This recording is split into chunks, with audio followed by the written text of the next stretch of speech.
and the pending general election. I have closely observed Prime Minister Scott Morrison and the Liberal National team in the Parliament, in question time, in the party room, in press conferences and elsewhere. And it is evident that the policy platform that we will take to the next election is crystallising based on the very firm foundations of our unrelenting focus on prudent management of our national finances so that we can afford the services that Australians need, in returning the budget to surplus, in paying down debt, in lowering taxes, in backing enterprise and job creation, and growing the economy for the benefit of all Australians. And, Mr. Speaker, Australians will remember that in 2007, the Labor Party promised to deliver responsible budgets, yet in government, they trashed the national finances through wasteful and reckless spending. Labor also promised to maintain strong border protection, yet in government, they presided over one of the greatest policy failures in a generation when they weakened those border protection laws. Mr. Speaker, during the last 2 weeks, it has become evident that Labor has learned nothing from its past failings and is doomed to repeat these failings should it be re-elected. It is thus my view that the Liberal National Coalition will win the next election and that the government will be returned to office because it is focusing on the matters that matter to the Australian people. And on that basis, I have reconsidered my position as the member for Curtin. I've been contacted by a number of talented, indeed extraordinary people, including women, who have indicated to me that should I not recontest the seat of Curtin, they would seek pre-selection from the Curtin division of the Liberal Party for that seat. Accordingly, I will not recontest the seat of Curtin at the next election, and I will work hard in the meantime to assist a new Liberal candidate to win the seat. It is time for a new member to take my place. I will leave the seat of Curtin in very good shape, indeed a winning position for the Liberal Party.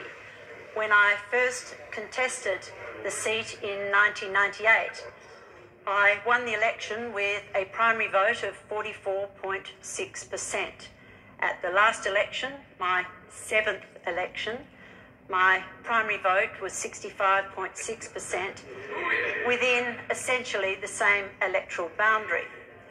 With a two-party preferred of 71%, with an experienced campaign team and campaign funds already in place. And I'm also proud of the fact that I am the first woman to contest the leadership ballot of the Liberal Party in its 75-year history.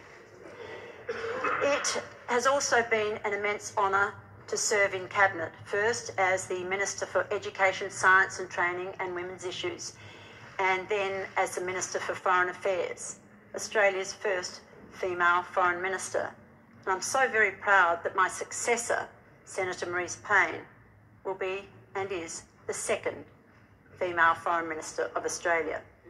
My 5 years as Foreign Minister were a particular privilege, being able to represent Australia on the world stage. We should be so proud of our reputation and the high regard in which we are held as a nation.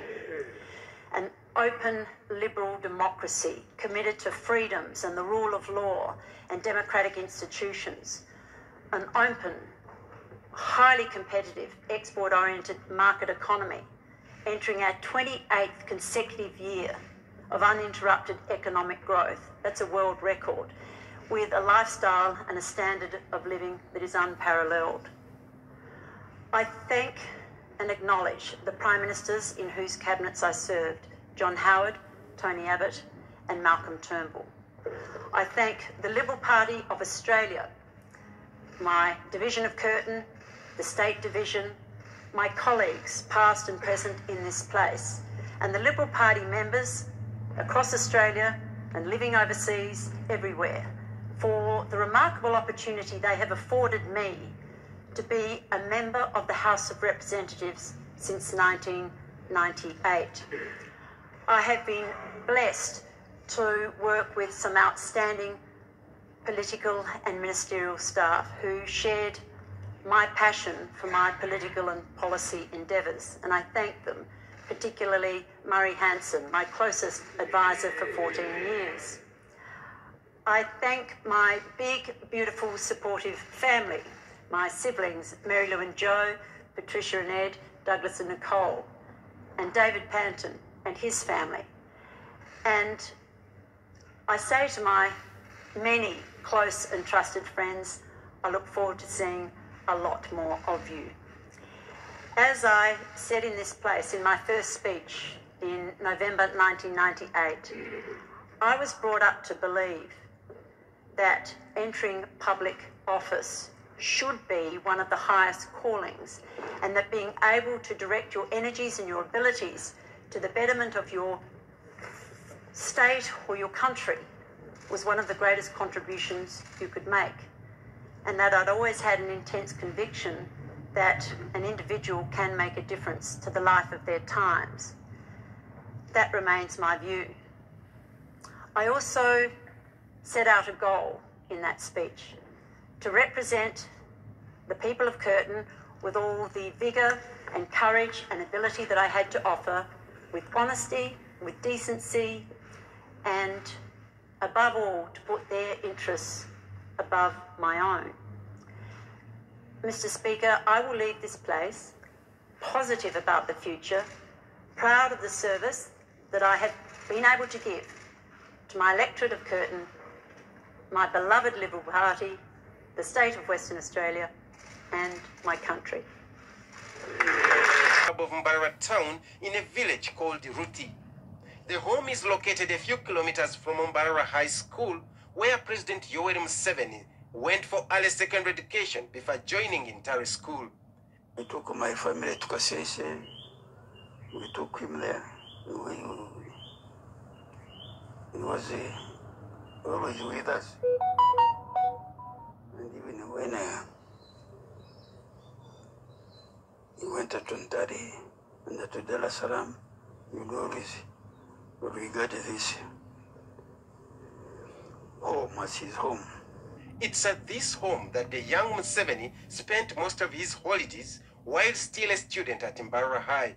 One of Mzee Byanyima's daughters, Winnie Byanyima, was a close Museveni confidant in the 5-year Bush War he led from 1981 to 1986. Even after he took over power, Museveni appointed Winnie Uganda's representative to UNESCO in Paris, France. Winnie is now married to Museveni's bitter political rival, FDC party president Dr. Kizza Besigye. By thieves, she sent a message to me to bring her here. I sent my son Bernard, who collected her. We stayed with her. Mzee Byanyima, who served for many years as the national chairman of the opposition Democratic Party, describes the youthful Museveni as a person who would not mingle freely with fellow children at home. He called himself a name which can suggest his character. He was always calling himself Tohaburwa. Is he calling himself Tohaburwa now? Or he has dropped it? When you hear him talk, he's a leader of government now. When he's talking about what the government has done, he doesn't say, we have done that. He says, I have done that. The old man remembers that Museveni read a lot of communist books and espoused the communist ideology. Because as far as I remember, he was always talking of communism and expressing communism ideas and slogans. There were streaks of communism in Museveni in the early days of his reign post-1986, but since the mid-1990s, with the advent of IMF policies, Museveni has been a strong disciple of capitalism. Childhood as a total contrast to the current Museveni. The old man says as a young man, Museveni seemed to have no ambitions to lead, let alone aspire for national leadership. Because leadership could be in being selected as a leader of students, a prefect, house leader. He was not that. Alone can't be that. Museveni says he's not responsible for inspiring Museveni to join politics because he was elusive and had to trust. I told you his name was Tobawarwa. He can't learn anything from you. Museveni cannot be a friend of anybody. He himself said that he has no friends. And I was not his friend. And as President Museveni prepares to swear in for another 5-year term, Mzee Boniface Byanyima's advice to him is to consider resigning and also amend the constitution to restore the term limits for president. I think the best thing for him, if he loves his country and if he loves his family, he should resign. Me, when you say people gave him,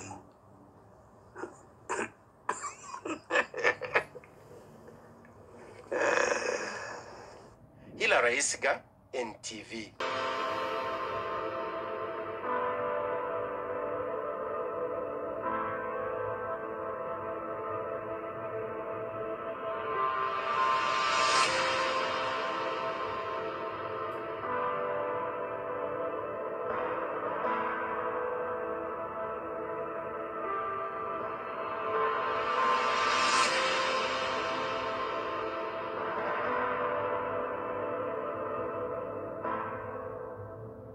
They have faced a lot of criticism, mainly because of how the man was born.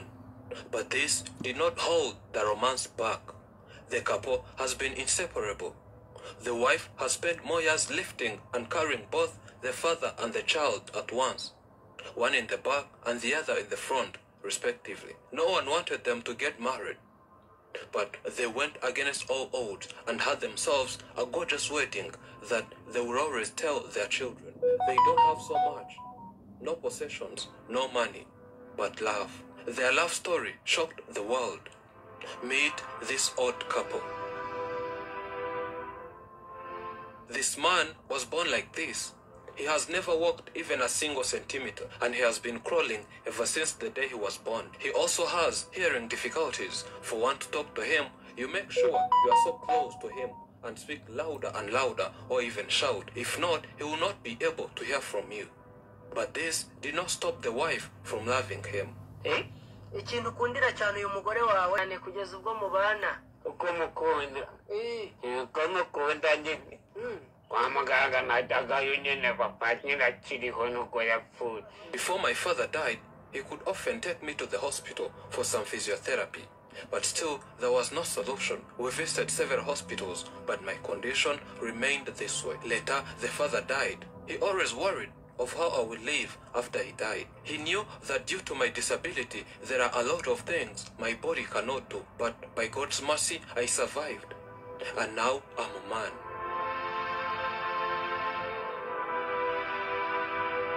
Building this house of mine was difficult. 1, because I had not enough money. 2, because I was not able to build it by my own hands. No money, no piece of land, no active limbs. All I did was go in the streets and beg. I had a good habit of saving every penny from the streets. After gathering a few amounts of money, enough for building materials, I started building this house with the little budget I had. And today, I don't rent a house. I own mine. You can see it's not a villa or a luxurious house, but as long as it's mine, that's what matters. Though my legs are disabled, My head functioned correctly. The rest was fighting a battle of falling in love and having a family. No one wanted us to get married, and now we are the best couple the world has ever known. The weight of the whole world was on our shoulders, but we went against all odds and fell in love, and our love story shocked everyone. The wife can tell you more. My life since childhood has always been suffering, and one day, as I was seated home, this man came crawling to me alone. He was passing through some stones, scratching him, and he came and we talked for some hours. At first, I was scared.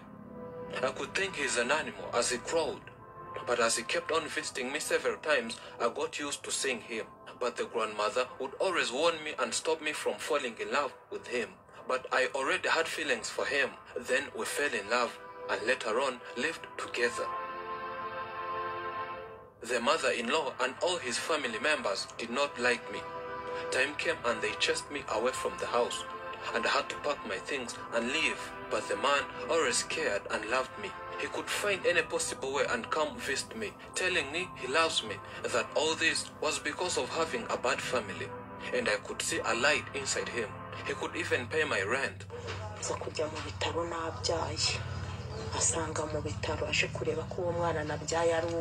Having chased me away, I met someone and then he impregnated me. After producing, he found me at the hospital. He came to make sure if the baby was his. I was not thinking of this. I thought he had, and later on lived together. The mother-in-law and all his family members did not like me. Time came and they chased me away from the house, and I had to pack my things and leave. But the man always cared and loved me. He could find any possible way and come visit me, telling me he loves me, that all this was because of having a bad family. And I could see a light inside him. He could even pay my rent.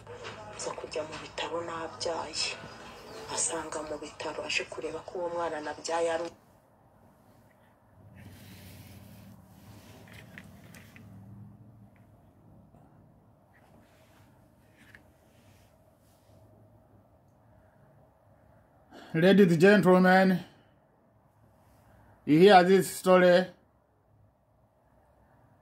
His mother, he have jealous about this woman. And in the neighbors, they have jealous about this woman. Why? They jealous.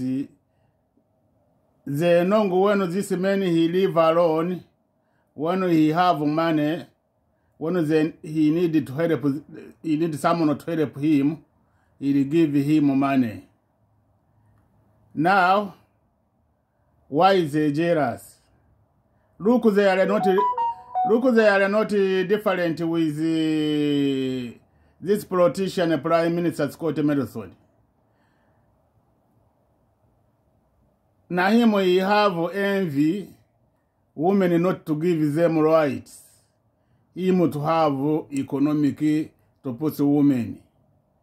Now they bring him when we talking, he can't listen to us. The mother-in-law and all his family members did not like me. Time came and they chased me away from the house, and I had to pack my things and leave. But the man always cared and loved me. He could find any possible way and come visit me, telling me he loves me, that all this was because of having a bad family. And I could see a light inside him. He could even pay my rent.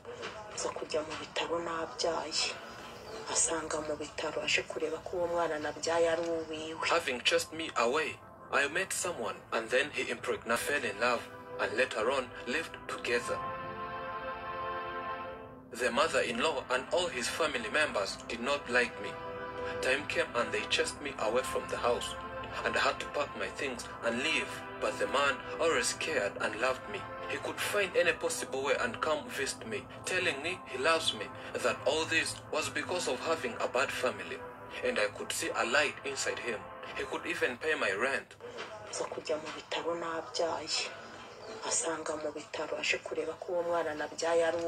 Having chased me away, I met someone and then he impregnated me. After producing, he found me at the hospital. He came to make sure if the baby was his. I was not thinking of this.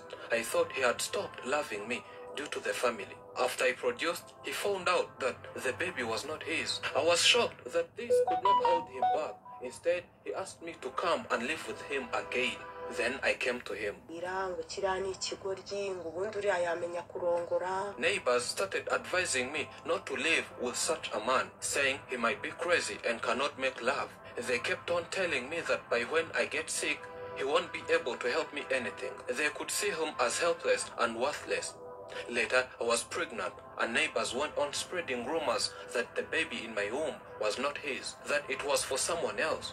They kept telling him this for several times, telling him he's a fool to accept raising babies of other men. They told him this for several times, and he also thought it was true, and he was mad at me. But I told him to calm down. He said, well, let me settle down and wait until the baby will come out. After 9 months, the baby came out, as what they say, like father, like son.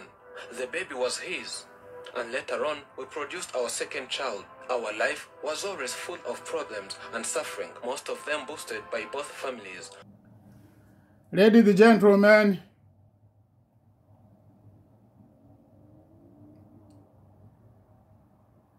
this politician it control society dream, and it control choice in society, and them to want economic to push women. They bring them to build this in a disability. Society disability, don't thinking in one of the disability, they're not thinking about dream. Now them they dream like people normal. Now you thinking with them they give them right, they can give them rights. Them now they challenge them the rights. Them to show you the disability. To show you the disability. Now ask people big, people normal, we were not a disability. Why you are not thinking why us they attack us? Now disability they attack them like they attack us. Disability na him he have rights to decide him her choice. And na him to enjoy her life. No any disability he can eat food. And no disability na him he can dream. Brothers and sisters, we have to fighting to see politicians to stop to control us her dream and to control us our choice and to destroy our life. We have to be free. They are her rights to be free. They are your rights to be free. To think we can solve the stress. To think we can solve to attack each other, raping, killing each other. Twanganga ourselves.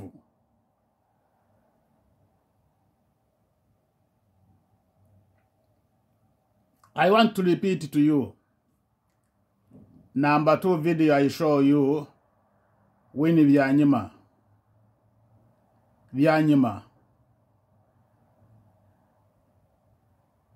How he told you.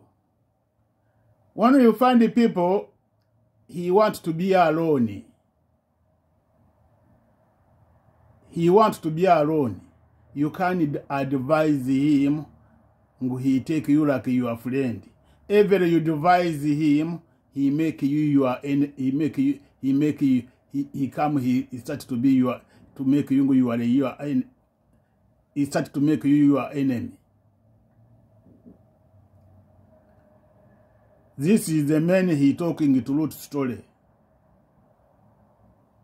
When you want to follow this I have a lot of age disability. They countries they're free, they enjoy life, and they're active, they're building, they take care of children, they try everything. Now this country, as people big, na people small, na people big, na people disability, na people children, all we were the same. They challenge us the same.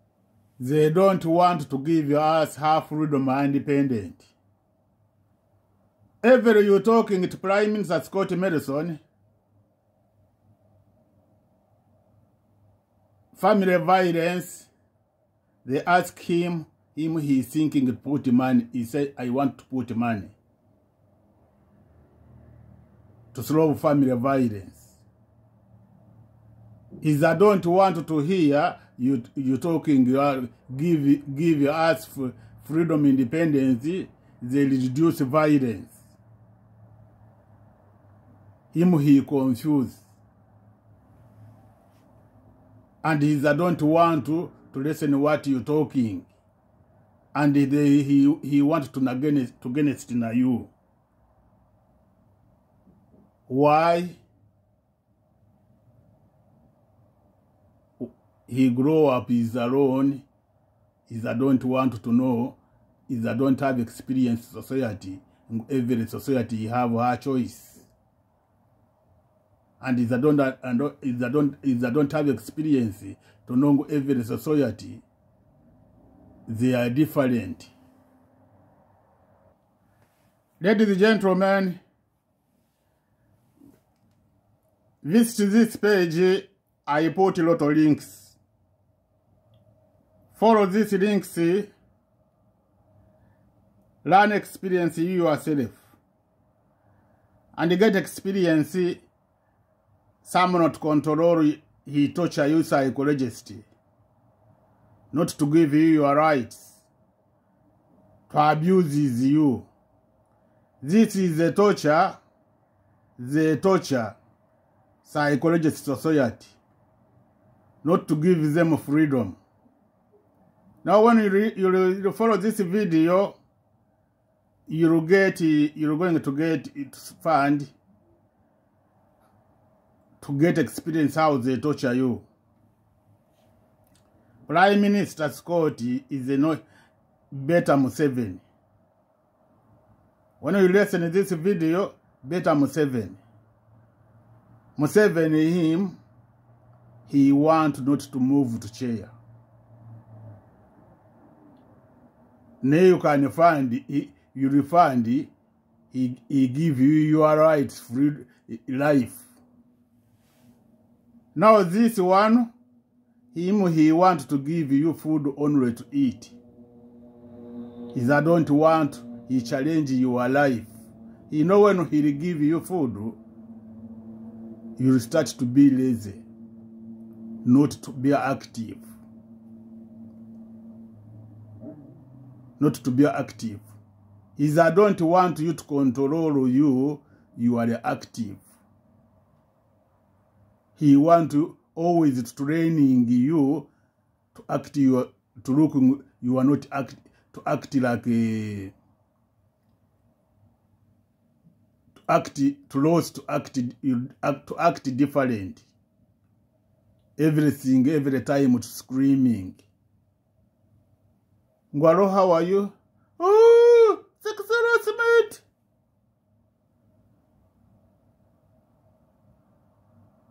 I scared of danger. Ngwaro, I love you. Oh, sex harassment. He wants you to live like this.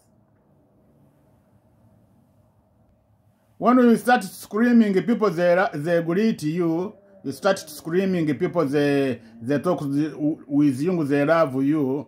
Now him he's happy. He know now my society I finished to destroy them.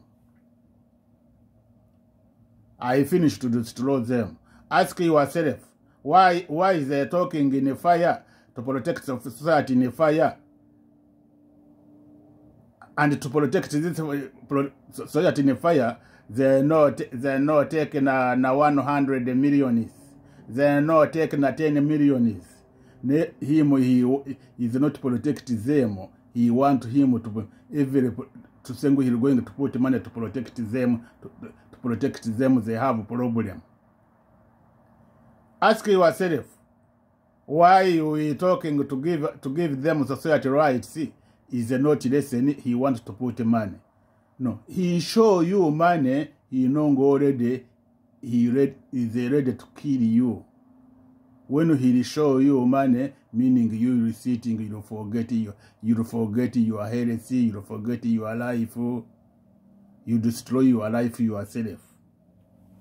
He know already he finished to destroy you. He know already he finished to destroy you. When he look you talking, we need to, why people, women, they die, why is distress, I put money. And you are not asking yourself for this money, where is they going?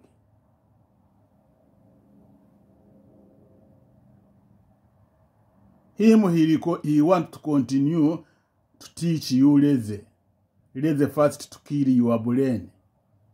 You think lazy they come in the body, first they kill brain. And when they finish to kill brain, always you want everything for nothing. Now when you say society they have the stress here, he saying he put money, you thinking this money they come to me. How many people you have the stress they give him this money, he get this money. In the family violence, how many people they killing each other? Show me family violence, people family, how many money they receive. To solve, not to killing each other. Ask yourself why you meet you close with someone and he reduce your money. He reduce this money, you to have violence to kill you. Visit my page, visit this link by video, you'll get more story. You'll get a lot of links there. Visit this link. To think you can solve, you can reduce your lazy in your brain. To think you can move lazy in your brain, not to destroy you.